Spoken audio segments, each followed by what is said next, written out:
Are you living with stress? Do you get stressed out at home, at work? Both. Well, have no fear. Dr. Milady Murphy is here from Shelton's Health and Wellness Center to help us out with our stress. Dr. Murphy, thank you very much for being with us today. Danny, always a pleasure. You know, the holidays are near.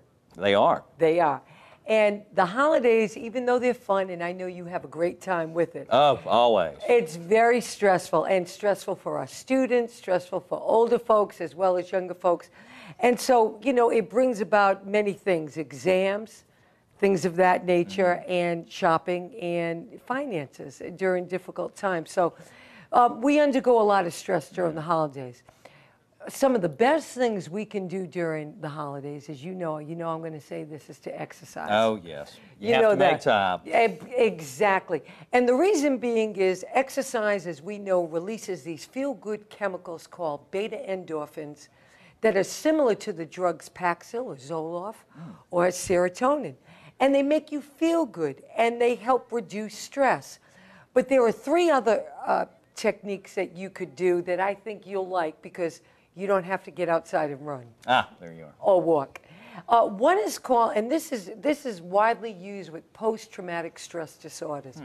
It's called progressive muscle relaxation. Oh, I like the sound of that already. Exactly. Anything that involves relaxation, I'm a big fan. I know you are. And yes. you can do it sitting in a chair or lying down. Nice. I know, it's perfect. Yes. And what you do is you contract muscle and muscle groups starting from the bottom and work up. And you do it gradually. You contract and then you relax. And you do it with deep breathing. It's called diaphragmatic breathing. The combination of that diaphragmatic breathing, or that belly breath, with the tightening of the muscle and then the relaxation of the muscle, working all the way up, helps the body and mind to relax the same way that exercise does, aerobic exercise. Now, would you light some candles and listen to some soothing music, maybe raindrops or waves crashing on the beach or something like that while you're doing this? I think with progressive muscle relaxation, you want it to be quiet. That way you can focus on the muscle groups. There you go, and the breathing. But the second thing is called visual imagery. That leads into what you just asked. With visual imagery, you can do it seated, or you can do it lying down, perfect for you, Danny. Yes, yes. And you can do it with quiet music in the background. Very easy, nice music that you would pick, not hard rock, okay? Right. And what you want to do with visual imagery, it's a form of daydreaming. You imagine a beautiful scene, like walking on the beach, and you want to bring in, and here's the key, bring in as many senses as you can. That's the trick to this visual imagery. So you do it with the deep breathing, you close your eyes and you imagine yourself at the beach. And you try to hear the crashing waves, you try to smell the salty air. And so that's what you do with the visual imagery. And all these three things are said to be coping techniques, very powerful in helping people deal with stress. But I want to say this on a serious note. If you use coping techniques, whether it's hobbies or exercise or these techniques that we've shared today, and the stress seems overwhelming for whatever reason, get a professional, consult a physician, someone that deals with psychiatry to help you deal with the stressors. They may recommend medication along with these coping techniques. But, you know, no one should suffer in silence anymore.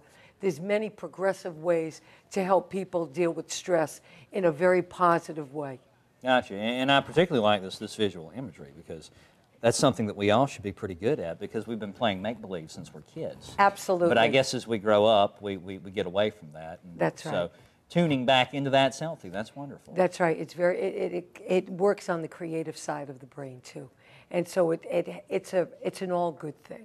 Gotcha. And you mentioned exercise. Is there a particular exercise that's very good for stress, or well, you just know, anything? no, aerobic exercise. Anything that involves large muscle groups, like walking, jogging, swimming, cycling, riding a stationary bike, raking the leaves, mowing the lawn. All those are forms of aerobic activity that quickly releases those feel-good chemicals that help the body and mind to relax long after the physical activity is over. All right, super. And Dr. Murphy, we got a little bit of time left. Tell us a little bit about what happens to us if we don't deal with our stress. Well, Danny, really good question. When we don't deal with stress effectively, you start to release these hormones called cortisol, epinephrine, and these hormones do wreak havoc with the body. They elevate the bad cholesterol in the body that tends to raise blood pressure, can cause a heart attack or stroke. And stress on a daily basis, if we don't deal with it, and you make a really good point, has that damaging effect. Some studies also show that constant stress lowers the immune system, making you susceptible to all types of colds and viruses that are out there. And so, and lowering the immune system also makes you susceptible to other diseases. So by building up the immune system through exercise and good coping techniques and proper nutrition is probably the best formula that we can incorporate in our lifestyle in dealing with stress, because it's always going to be there. All right, super. Dr. Murphy, thank you very much for being with us today. Always a pleasure. All right, the Health and Wellness Center is located at Shelton State Community College. You can find out more about them online at sheltonstate.edu.